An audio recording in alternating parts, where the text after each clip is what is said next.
This is the story of how a woman, given as punishment for the crime of her birth, would instead find her salvation among the people she was meant to destroy. For her father, Clara was a shameful debt on a ledger, her future bartered for an army contract. To the society that scorned her savage blood, she was a counterfeit coin in a room of pure gold. But when she uncovers a secret massacre plot, she must make a choice. Her father demanded her obedience as penance. She would offer betrayal as her redemption. The governor's palace in Santa Fe glittered, a universe of crystal and candlelight suspended in the vast desert night. A string quartet sawed valiantly against the rising tide of conversation, the scent of beeswax, whiskey, and French perfume mingling in the humid air. Amidst the swirl of brightly colored silks and dark woolen uniforms, Clara Dutton stood as a fixed point of stillness.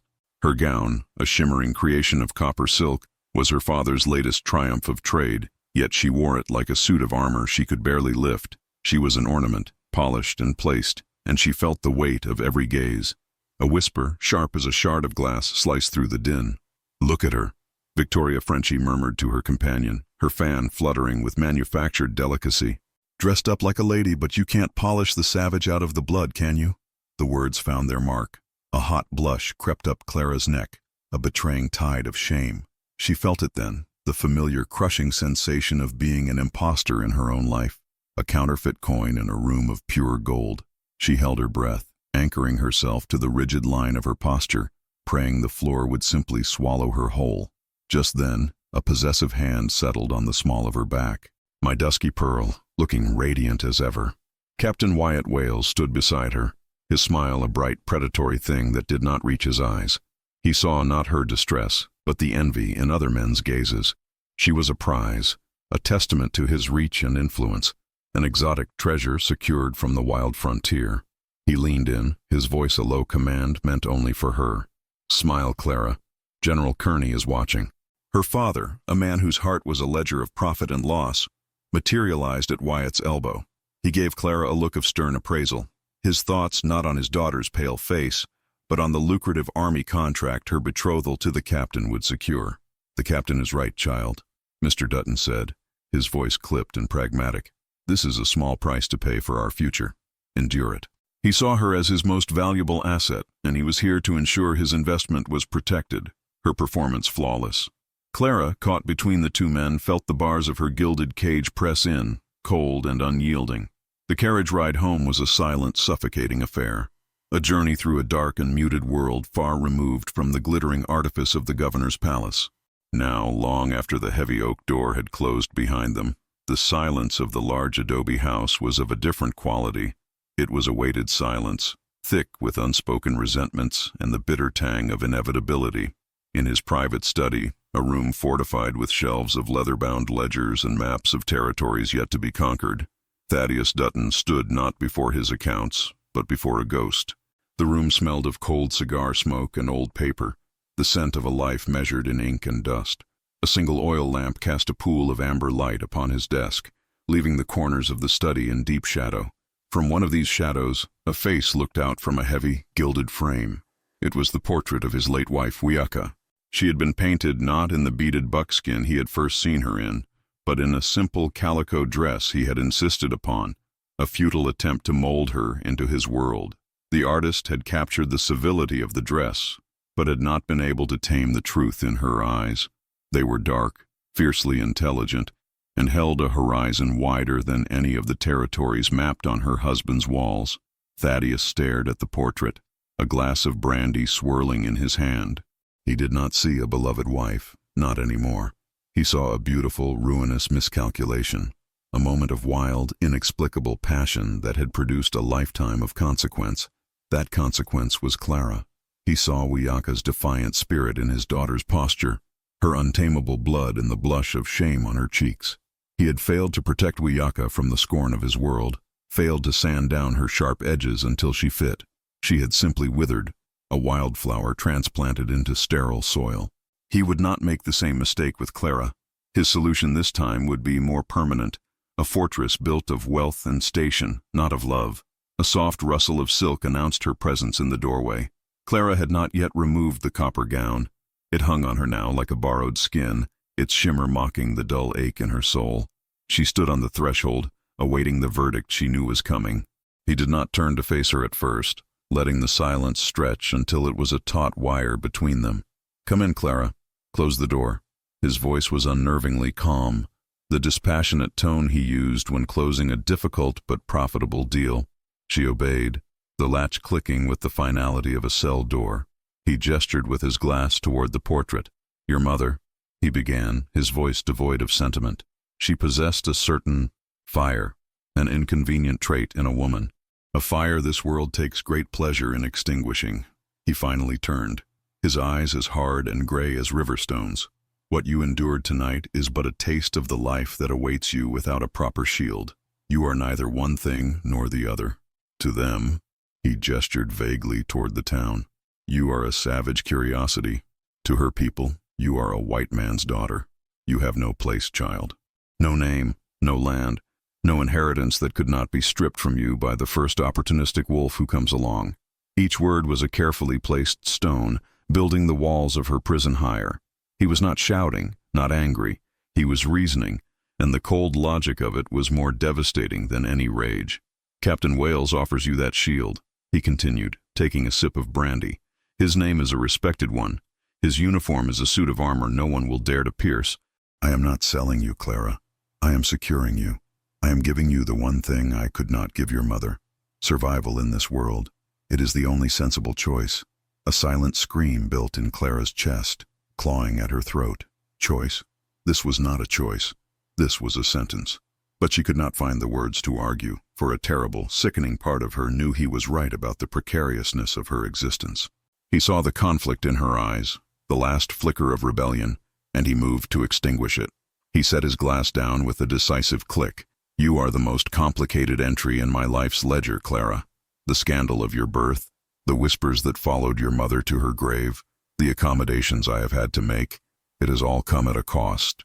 He looked from her to the portrait, and for a moment, his gaze was that of a man settling a long and troublesome debt. "Your compliance in this matter is not merely for your own good. It is a penance, a final payment for the complications you represent. It is the price you will pay for the blood in your veins." The sun beat down upon the parched earth with a relentless, white-hot fury, bleaching the sky to a pale, hazy blue. A few miles from the adobe walls of the fort, under a canvas awning that offered scant relief, two worlds collided in a fragile and temporary truce. The air was thick with the scent of dust, sun-baked sage, and the nervous sweat of men unaccustomed to stillness.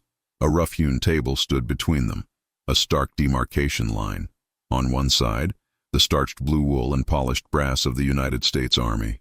On the other, the soft buckskin and weathered dignity of the Lakota. Clara had been ordered to attend, another of the captain's baffling cruelties. She stood a few paces behind him, a silent effigy in a practical riding skirt, feeling the sun prickle her skin and the weight of 100 hostile stares. She was neither soldier nor Lakota, an uncomfortable specter haunting the space between. Her gaze fell upon the man who spoke for his people. He was called Quanah Parker, a name she had heard whispered with both fear and reverence. He was not the wild chieftain of frontier legend. The man before her was lean and sinewy, his face a mask of profound exhaustion, etched with the heavy lines of a leader forced to choose between a bad peace and a hopeless war. His words, translated by a harried interpreter, were pragmatic and shrewd, stripped of poetry, each one a carefully weighed stone placed upon the scales of his people's survival. Beside him sat an elder whose name she knew was Red Cloud. He did not speak. He did not need to. His disapproval was a palpable force, emanating from him like heat from a forge. His eyes, dark and layered with a lifetime of broken promises, missed nothing.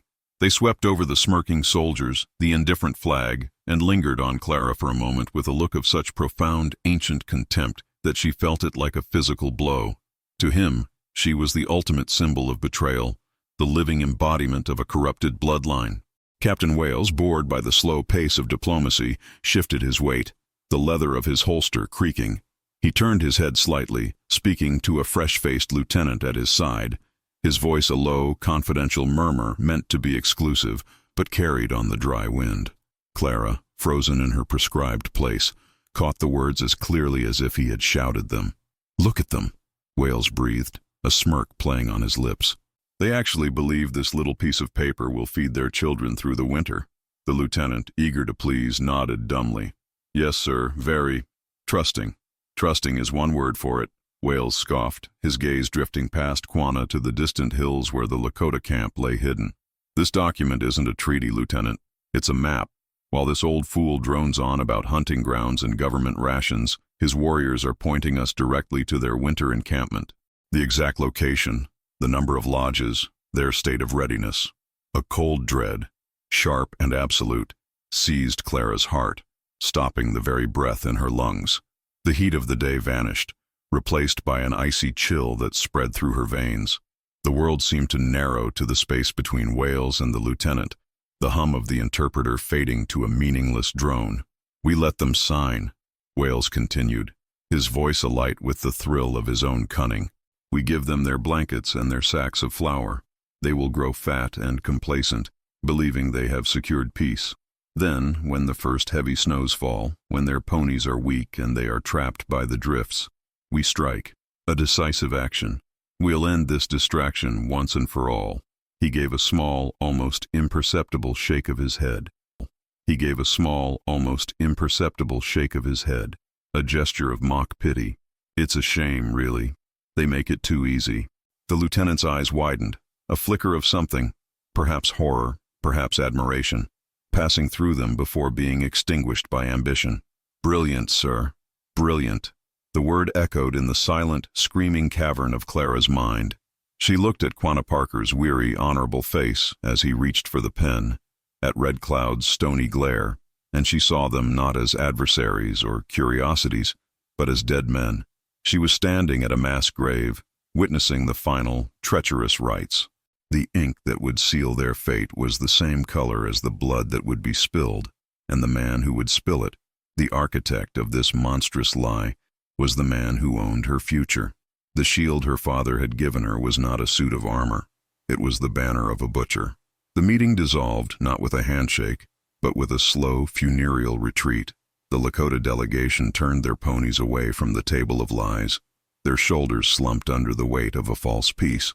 The sun hammered down, the air shimmering with heat above the cracked earth. For Clara, the world had gone cold and silent, the buzzing of the flies and the sigh of the wind muted by the roaring in her own ears. Captain Wales's words were a venom working its way through her, each syllable a harbinger of death. They make it too easy. Savage.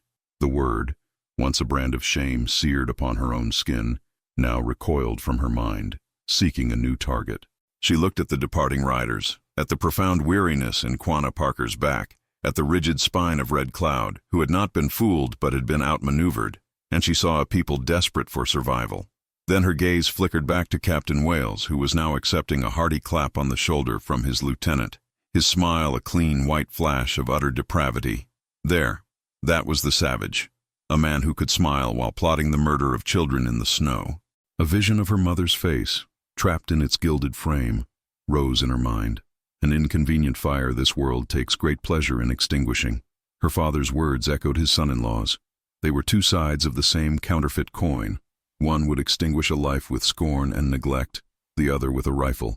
The cage her father had built for her was not a shield. It was a holding pen, and its bars were mortared with the blood of her mother's people. The choice he had demanded of her, the penance he required, was complicity in this atrocity. In that instant, something broke within Clara, or perhaps something was finally forged. The years of quiet shame, of feeling like a ghost haunting the edges of her own life, coalesced into a single, sharp point of defiance. This was her ledger. This was her life's account, and the debt she owed was not to the man who called her a complication, but to the woman whose blood ran hot and rebellious in her veins. While Wales basked in his subordinate's admiration, Clara moved. There was no grand deliberation, no weighing of consequences.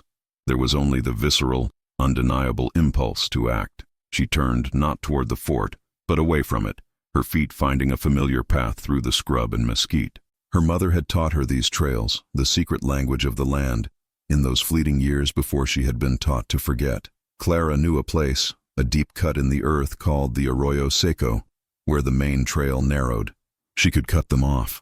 She ran, her lungs burning, the civilized fabric of her riding skirt catching on thorns and stones. Reaching the small enclosure where the officers' horses were tethered, she untied a sturdy gelding, her hands moving with a certainty that felt alien and yet innate. She swung herself into the saddle without a moment's hesitation and urged the horse into a gallop, away from the flag, away from the fort, away from everything she had ever known.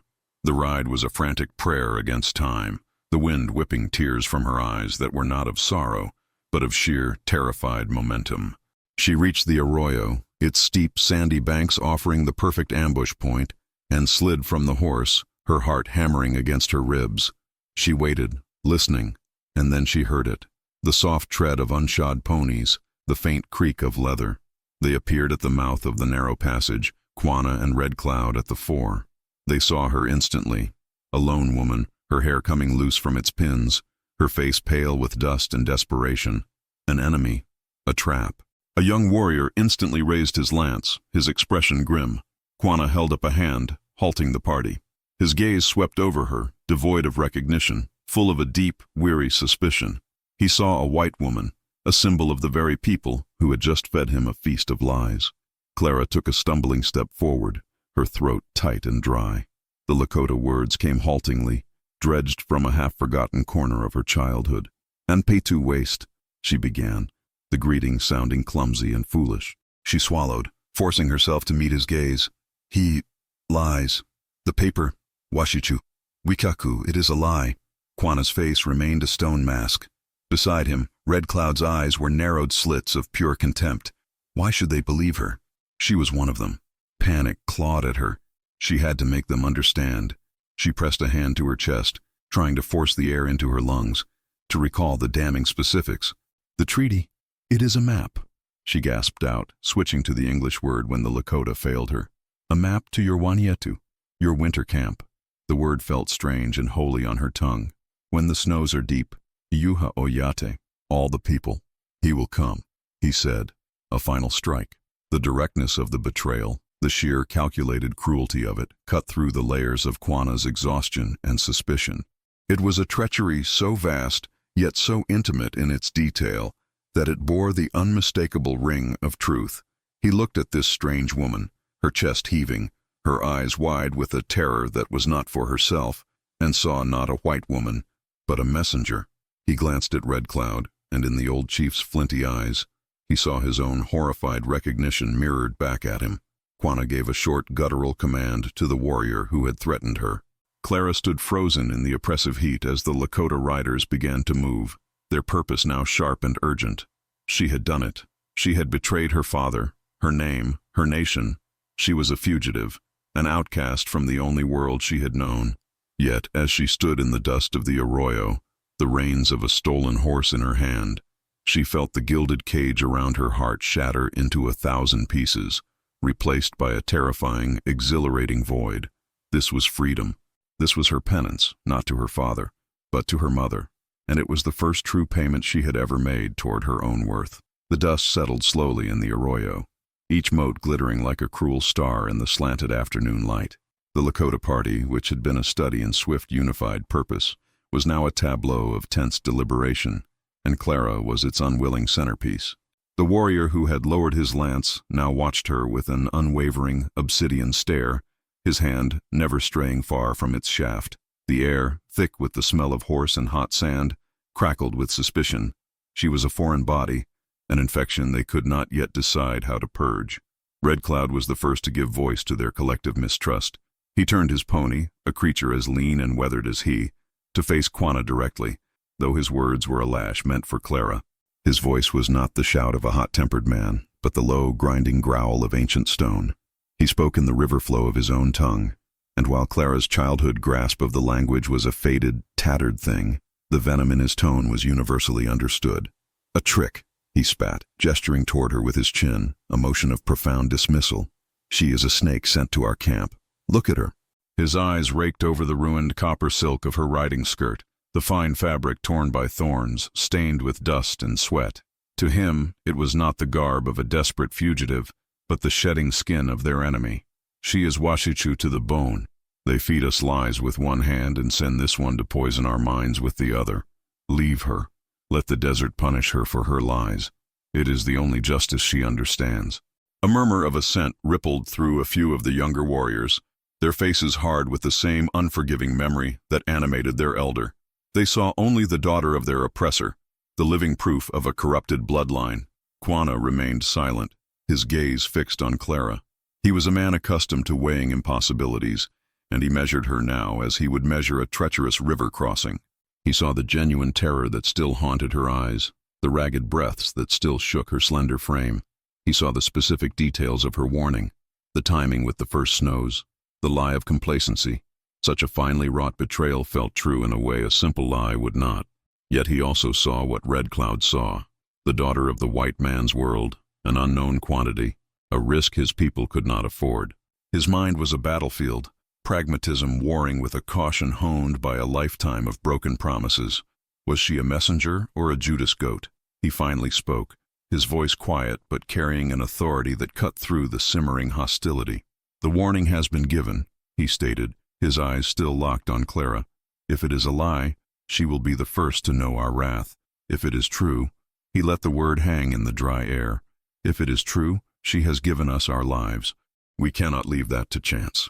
He turned his gaze to the warrior nearest Clara. "Give her a horse. She will ride at the back. She will speak to no one. She will be watched."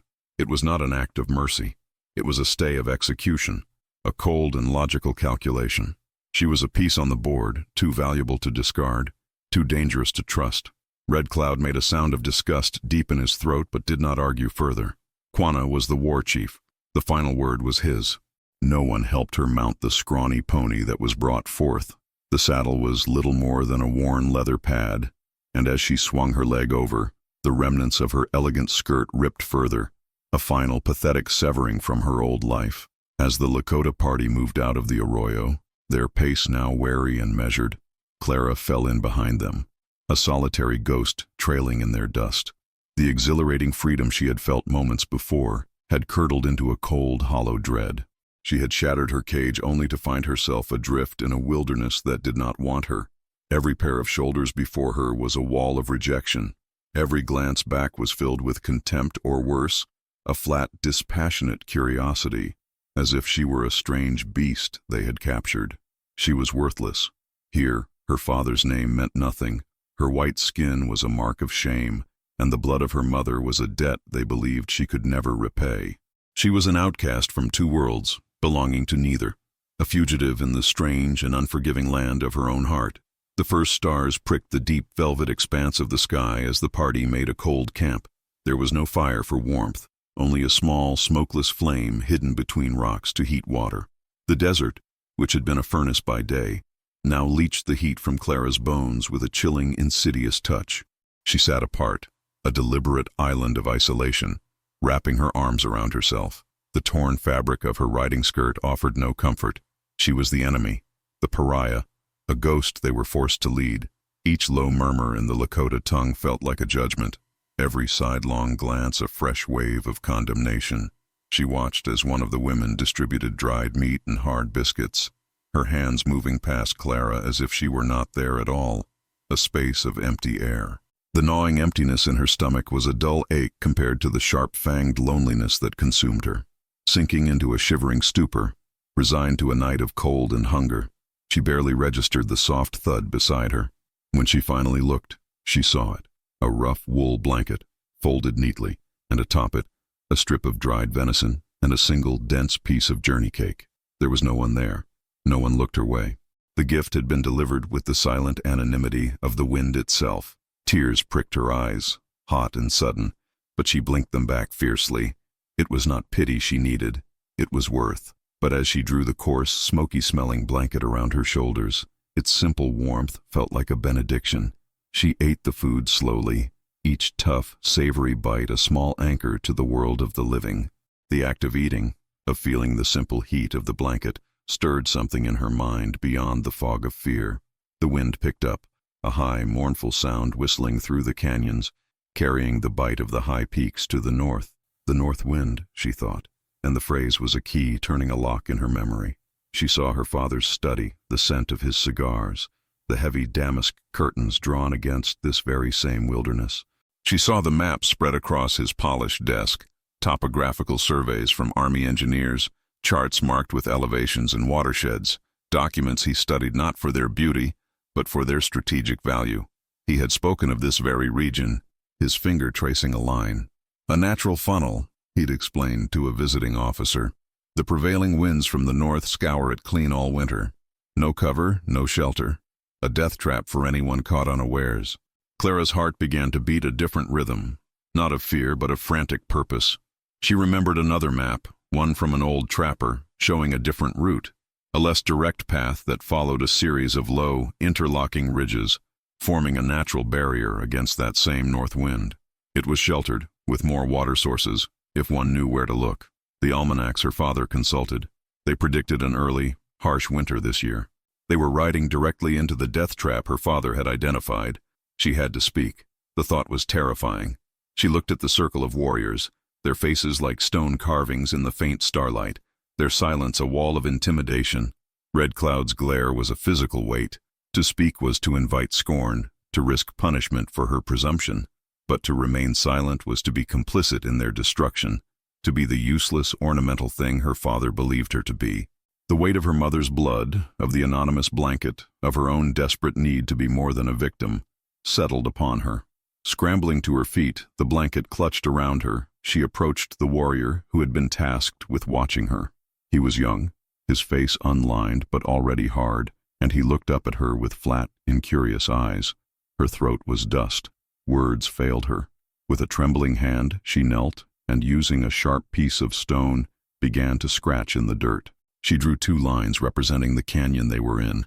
Then, with a shaking finger, she pointed north. Wazia, she whispered, the word for the north wind raw in her throat. Wasu, snow, soon. The warrior watched her, his expression unchanged. Panic seized her. He did not understand. He did not care. Desperate, she sketched another path, a curving, sheltered line to the east of their current route. She drew small circles along it. Mani, she said, the word for water. Shelter. She looked up at him, her eyes pleading. This way. Bad. Cold. No. Safety. She tapped the drawing of the protected route again, harder this time. This way. Safe. The warrior stared at the crude map in the dirt for a long moment. He looked from her desperate face to the line she had drawn, his gaze lingering on the circles meant to be water. He gave no sign of belief or disbelief, no flicker of understanding. But then, without a word to her, he rose and walked purposefully toward the small, quiet circle where Quanah sat, his presence a still point of authority in the cold, dark night. Clara remained kneeling in the dirt, the wind whipping strands of hair across her face, watching as the warrior bent to speak, his finger pointing back at her, and at the crude, hopeful map she had scratched into the unforgiving earth. The young warrior spoke to Quanah in low, guttural tones, his words snatched away by the same wind that chilled Clara to the bone. She remained kneeling, a supplicant before an altar of dust, her crude map already being blurred by the relentless breeze.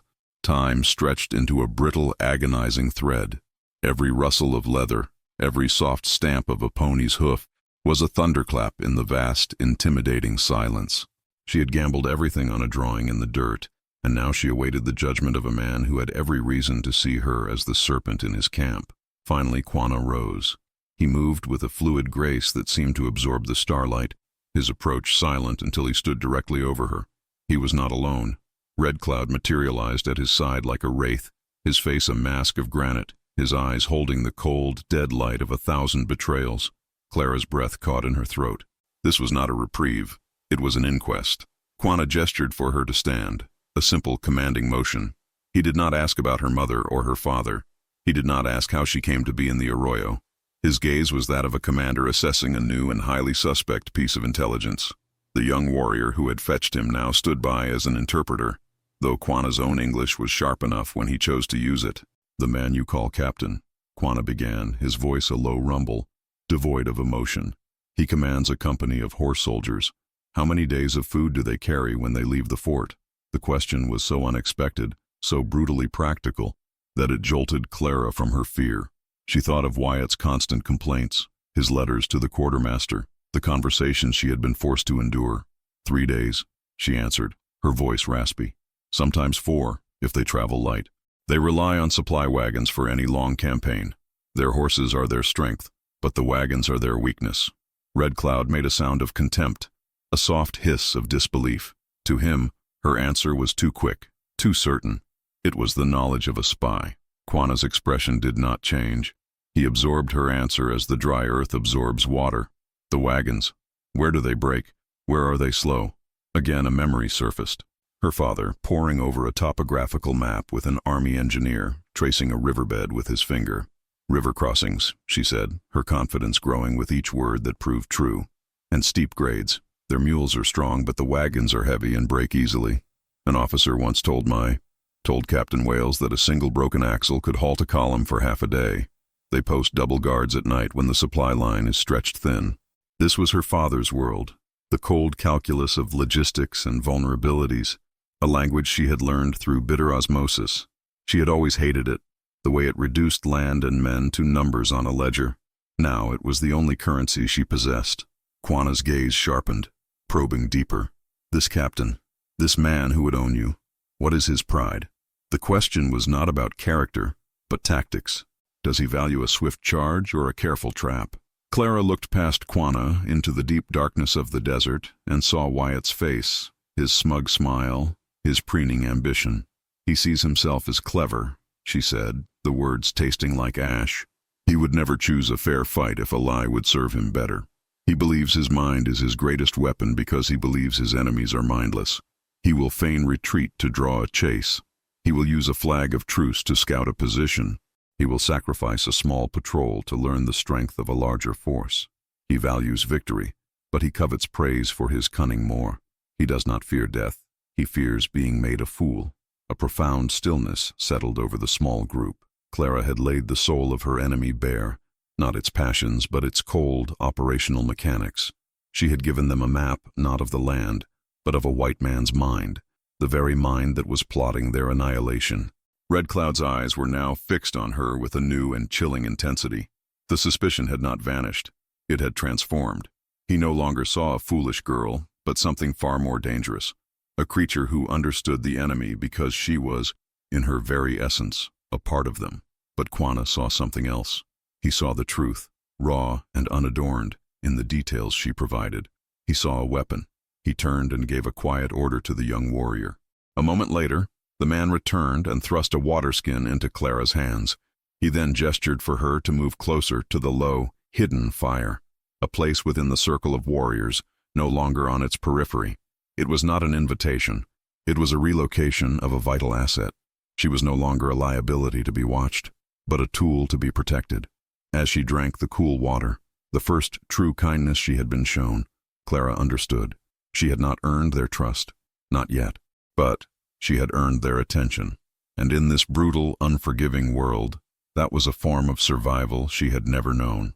The fire was a small, defiant heart of light in the immense breathing darkness of the desert. Clara huddled near it, the rough wool of the gifted blanket, a shield against the biting wind.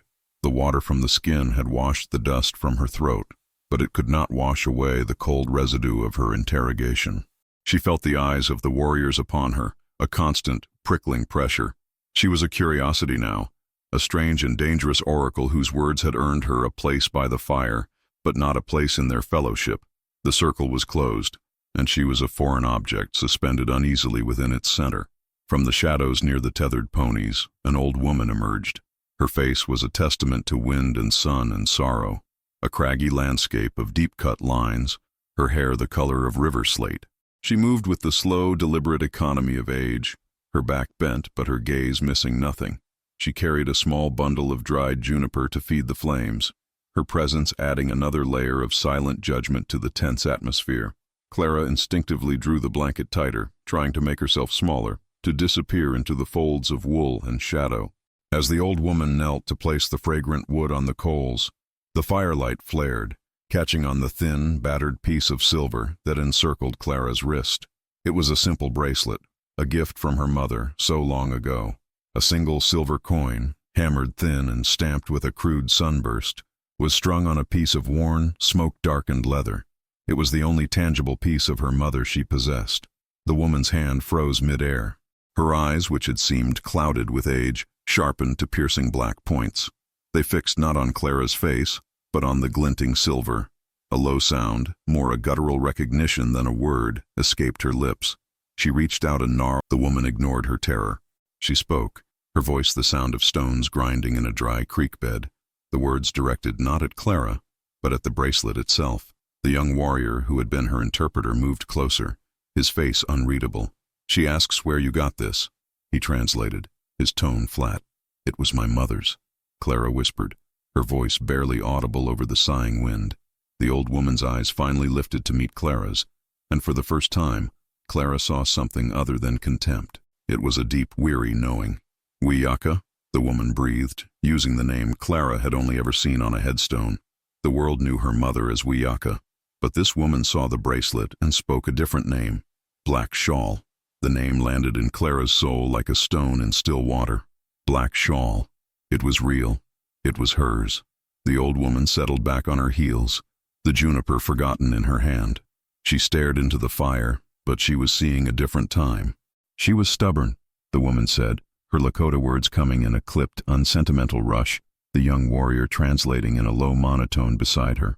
Always looking past the horizon, the other girls wove baskets. She watched the traders' trails. She was not a fool. The woman's gaze flickered to Clara, sharp and appraising. She saw the hunger coming. She saw the soldiers' blue coats multiplying like flies on a carcass. She saw our world shrinking. There was no romance in her voice, no poetry of loss. It was a stark accounting. "Your father came with his shiny metal and his promises. He was a strange man, but he had power.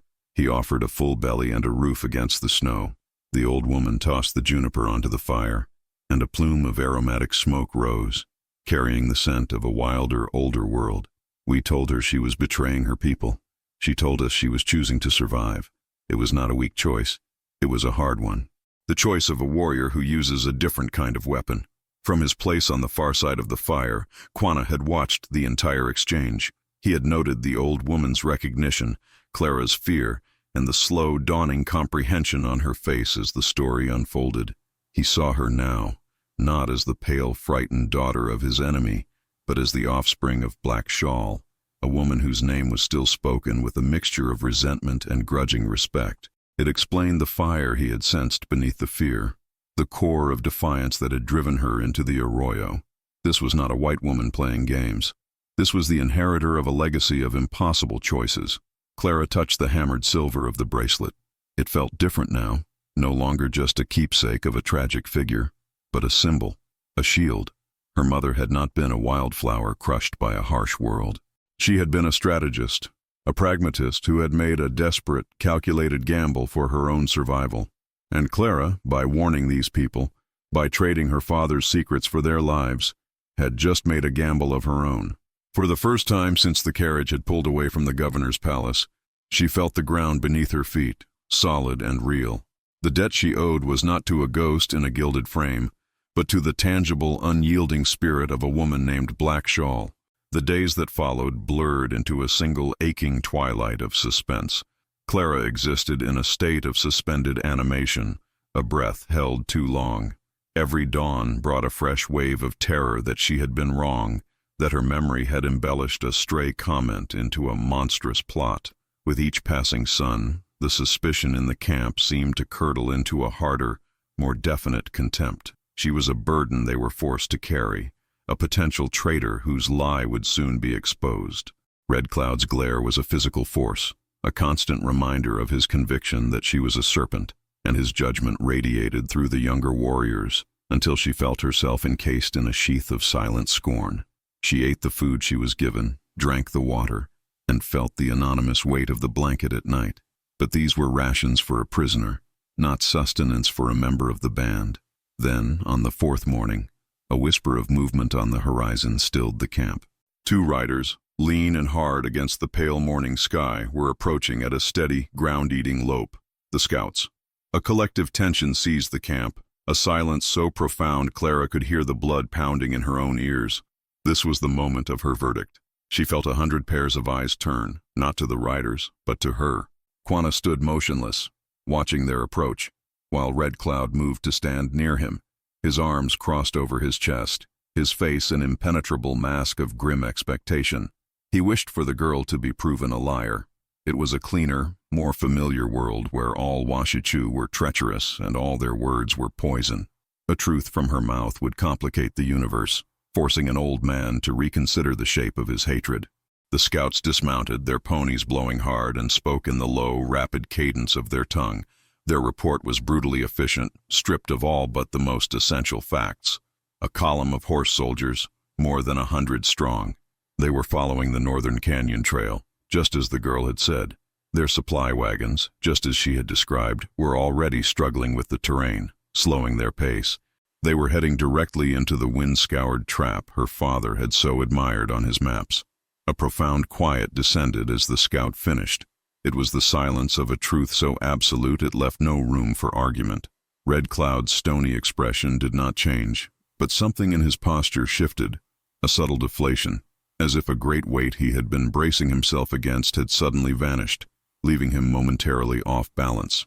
He gave Clara a long, final look, and in it, she saw not acceptance, but the cold, grudging acknowledgement of an irrefutable fact. He turned and walked away, his silence a more potent concession than any words could ever be.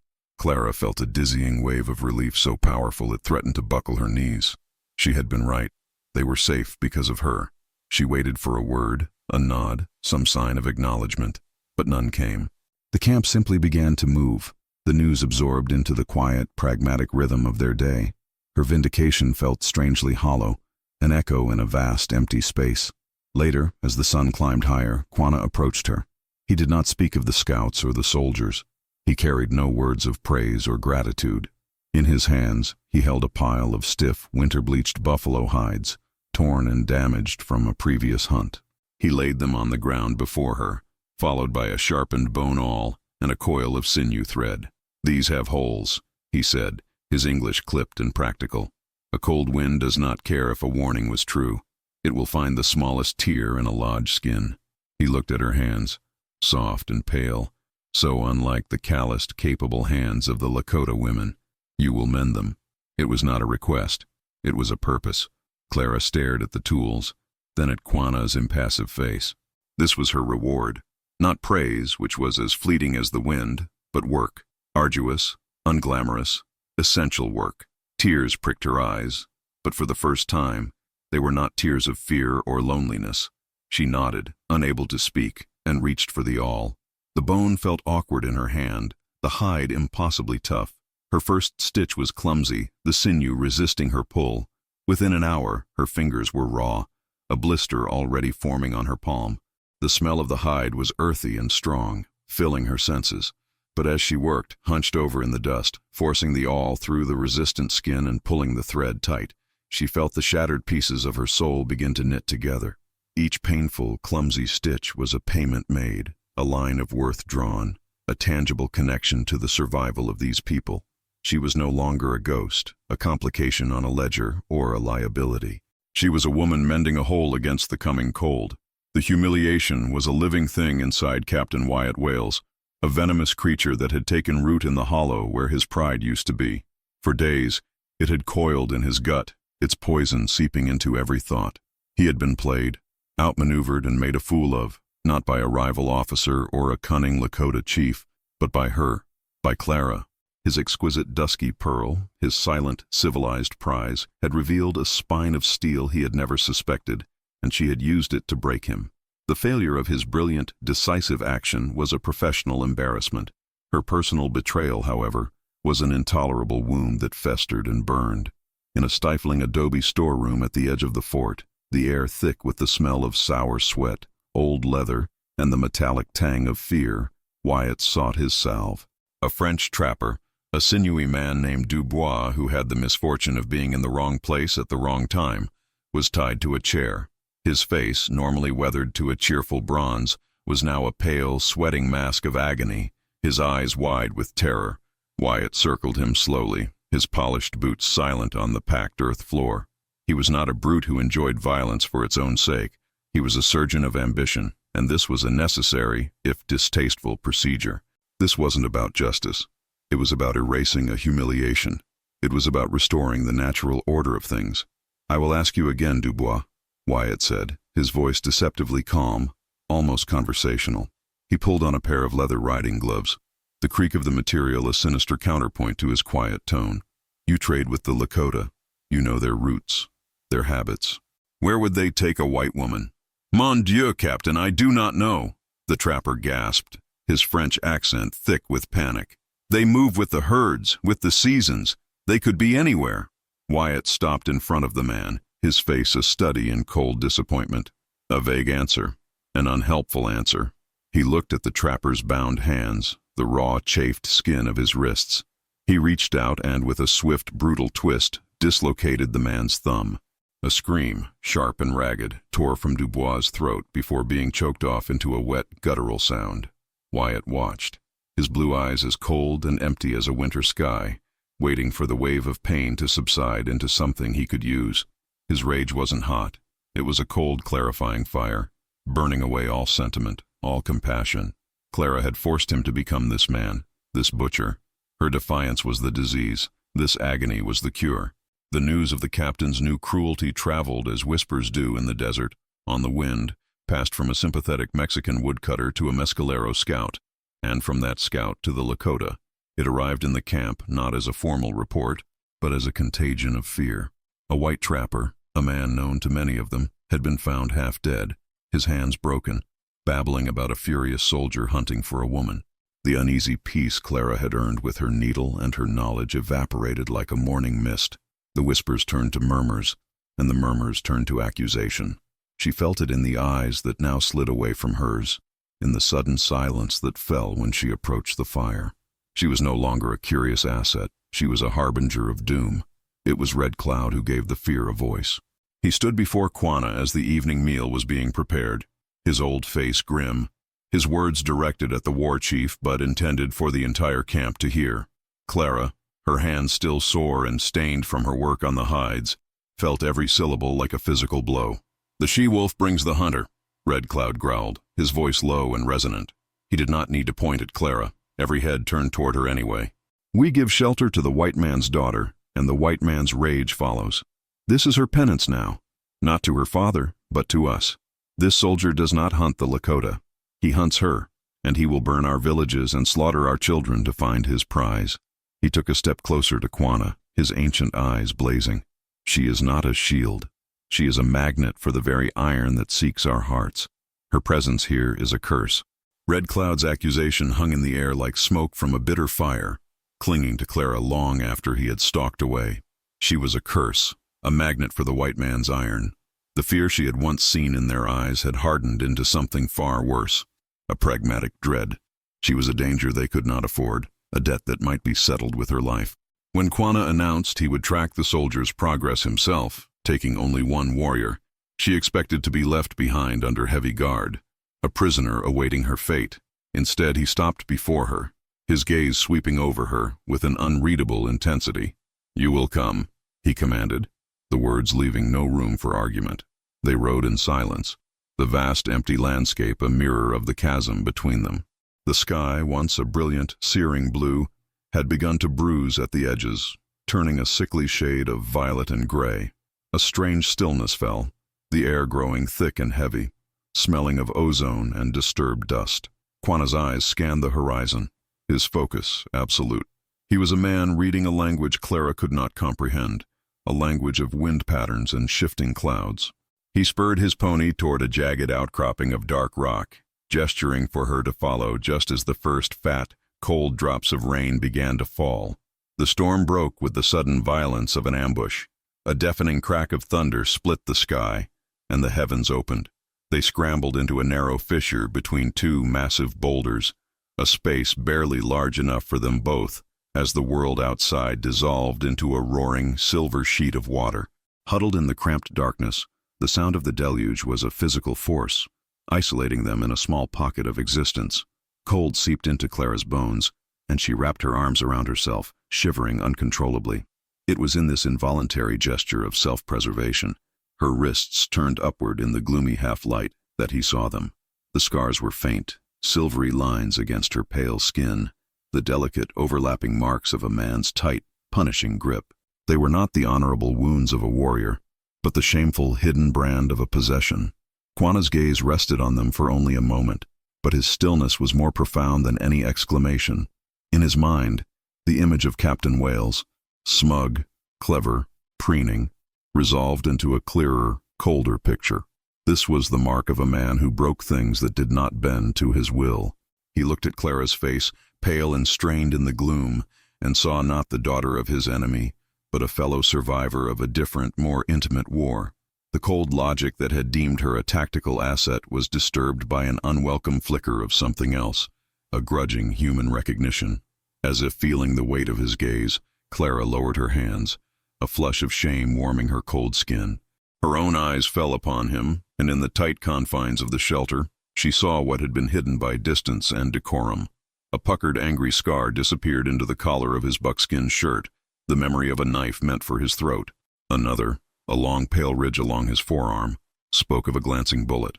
His body was a map of conflict, each mark a testament to a battle fought and survived. She understood, in that silent, charged moment, that they spoke a shared language of scars. His were marks of a public war for his people's existence. Hers were the proof of a private one for her own soul. Yet both had been carved by the same brutal world. The fury of the storm began to subside, settling into a steady, percussive rhythm. The silence within their rocky haven was no longer one of hostility, but of deep, unspoken comprehension. Quanah shifted, his shoulder brushing hers, and the contact was not invasive, but grounding.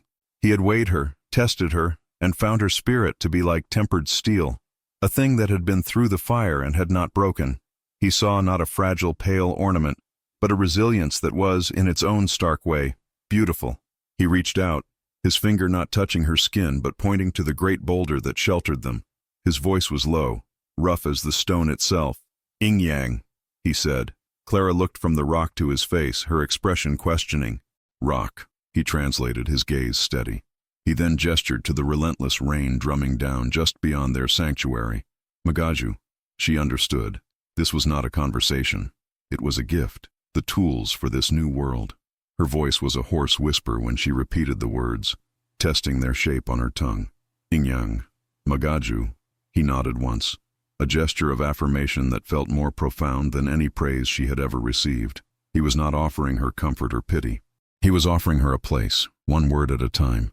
And as Clara huddled in the dark, the echo of her own voice speaking his language mingling with the sound of the rain, a fragile respect began to form in the space between them, a bond forged in the silent language of survival. The air in the camp was washed clean by the storm, carrying the sharp, cold scent of wet sage and the deep, earthy smell of damp ground.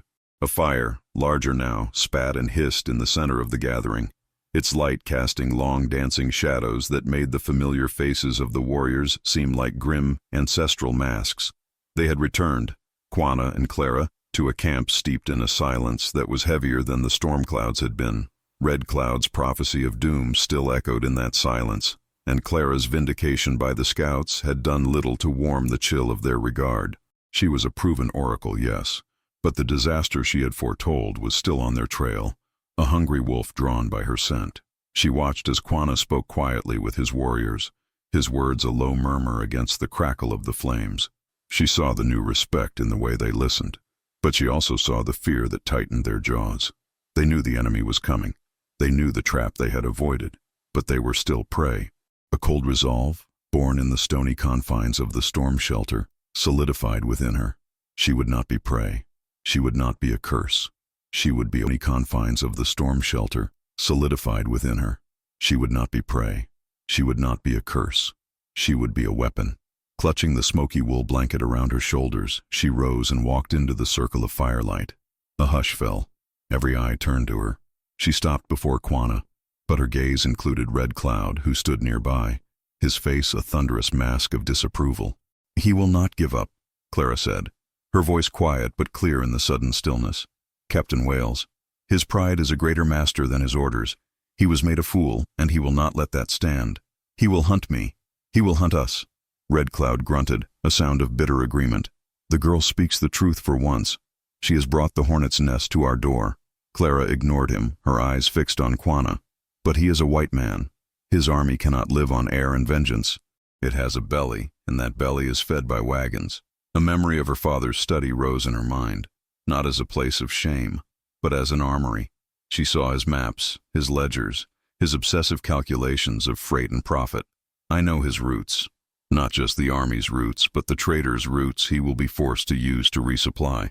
My father's business is built on these trails. I know where the grass is poor, where the river crossings are treacherous, where a wagon train must slow to a crawl. I know where he will be weakest. She paused, letting the words sink in. Do not wait for him to find us. Strike his belly. Take his food, his ammunition. Leave him blind and starving in the wilderness he thinks he is tamed. Use his own logic against him. The plan, so audacious and born of a world they despised, hung in the air like in blasphemy. It was Red Cloud who broke the silence, his voice a low, furious growl. He spoke in Lakota, his words a torrent of scorn directed at Quanah, but meant to scald Clara. You would listen to this? To a plan hatched from a white man's greed? She thinks like them with their numbers and their maps. It is a trick.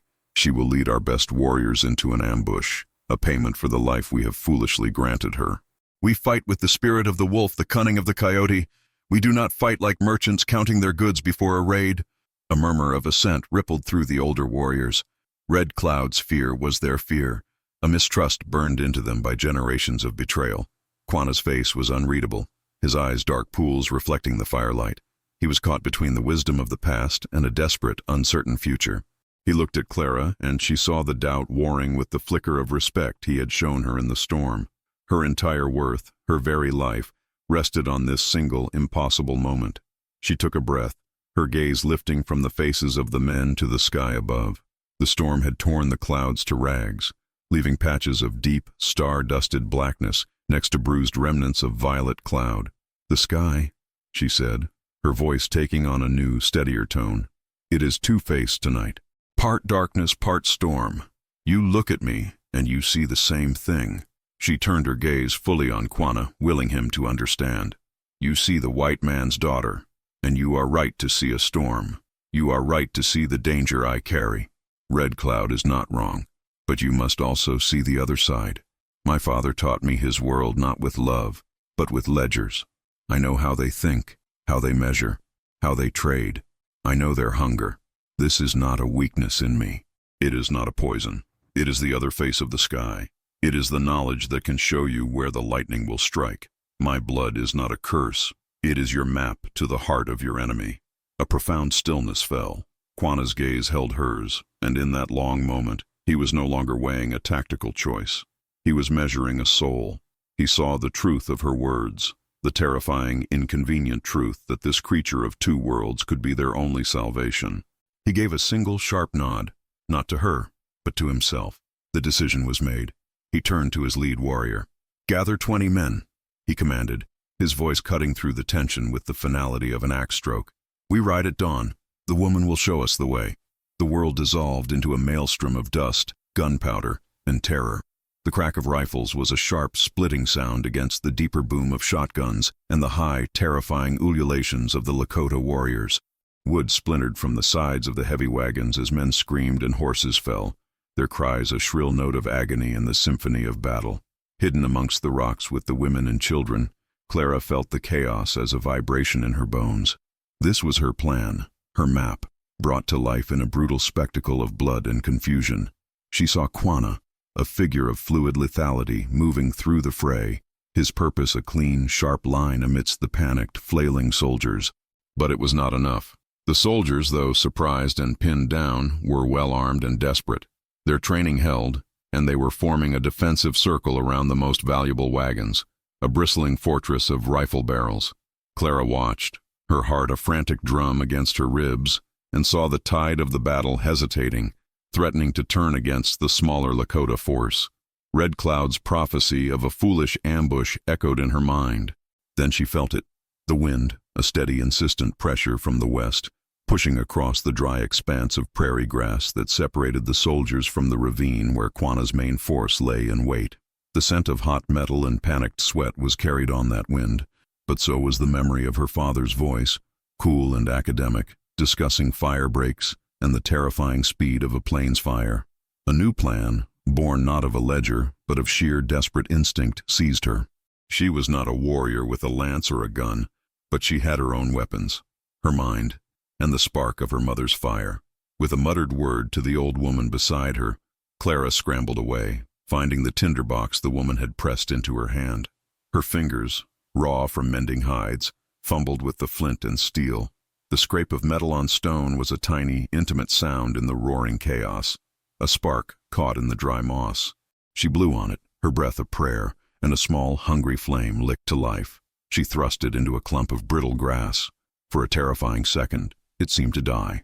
And then, with a hungry whoosh, the fire exploded outward, racing away from her, driven by the wind. It moved with impossible speed, a roaring orange wave consuming the plains.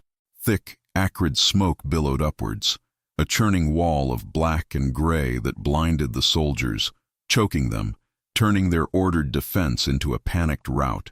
Just as she had envisioned, the wall of flame and smoke funneled them away from the open ground and directly toward the mouth of the ravine and the heart of the ambush. Through a tear in the smoke, she saw him, Captain Wyatt Wales, his uniform smeared with soot, his face a mask of apoplectic fury. But he was not looking at the Lakota warriors who now swarmed his men. His eyes, burning with a mad light, were fixed on her. He saw her, the architect of his ruin, and charged through the chaos, his single-minded rage a force more potent than the battle itself. He seized her arm, his fingers digging into the flesh of her wrist, crushing the faint scars he had left there before. "You!" he snarled, his voice a ragged tear in the din. "My property! You will not make a fool of me!" He began to drag her, his strength overwhelming. Clara stumbled, the rocks tearing at her skirt, the heat of the fire scorching her back. This was the moment of her breaking, the final payment her old life demanded. But the woman who had been dragged from the governor's palace was gone, burned away in the fire she had created. Clara twisted, not with the strength of her body, but with the cunning of her mind. She knew this ground. She had walked it, studied it. She jammed the heel of her boot onto a shelf of loose shale she had noted earlier, a treacherous patch of ground. Using her anchored foot as a pivot, she threw all her weight against his momentum. Wyatt, expecting a limp, defeated prize, was caught utterly off guard. His forward motion, combined with her sudden, leveraged resistance, sent him sprawling. He tumbled down a short, sharp incline of jagged rock, his ankle twisting with a sickening crack. He landed in a heap, his face contorted not with pain, but with sheer, baffled disbelief. As he struggled to rise, a shadow fell over him. Quanah stood there, his face streaked with soot and fury, his eyes holding the cold, implacable light of a winter storm. He did not speak. He simply brought the stock of his rifle down in a short, brutal arc. The confrontation ended with a dull, final thud. The roar of the fire and the last echoes of the battle seemed to fade into a vast silence. Clara stood, her breath tearing at her lungs, her arm throbbing where Wyatt had grabbed her. Quanah's chest rose and fell, his gaze moving from the unconscious form of the captain to her face. In his eyes, she saw not the war chief, but the man who had shared the silence of the storm with her. The debt was paid. The curse was broken. She had not been a magnet for the white man's iron. She had been the fire that melted it down. The fire had consumed the prairie, and now the wind carried its ghost, a bitter miasma of charred grass, spent gunpowder, and the coppery tang of spilled blood. Victory was a hollow, aching thing. It did not sound like a triumphant war cry, but like the low, keening grief of a woman mourning her husband, the sharp cry of a child who did not understand why his father lay so still. The captured wagons, their canvas sides blackened and torn, stood as monuments to a battle won at a heavy price. Clara felt the cost in the air she breathed, in the somber quiet of the warriors who moved among the wounded, their faces grim masks of soot and sorrow. Her own skin screamed with the memory of the fire's kiss. A long, angry burn snaked up her forearm, a brand from the blaze she had birthed. As she sat shivering by a communal fire, a shadow fell over her. It was Red Cloud. Her breath hitched, her body tensing for the inevitable lash of his scorn. But he did not speak. In his gnarled hands, he held a small carved wooden bowl containing a dark green, fragrant paste. He knelt before her, his old knees cracking in the silence, and took her arm. His touch was not gentle, but it was firm, his leathery, calloused fingers surprisingly steady as he began to spread the cool salve over the weeping burn. The relief was immediate, a blessed balm against the searing pain. But the greater solace was in the gesture itself. His eyes, fixed on his task, were dark with a history of hate she could only imagine. Yet his hands were performing an act of healing. It was not forgiveness. It was not acceptance. It was something harder, more profound, an admission, a silent, grudging acknowledgement that the world he knew had changed, and that she, the two-souled woman he had despised, was now an undeniable part of it. When he finished, he simply rose and walked away, leaving Clara with a burn that no longer felt like a wound, but like a treaty, signed in flesh and fire. Her gaze drifted to where Captain Wyatt Wales sat bound against a wagon wheel, a pathetic, dethroned king amidst the ruins of his ambition.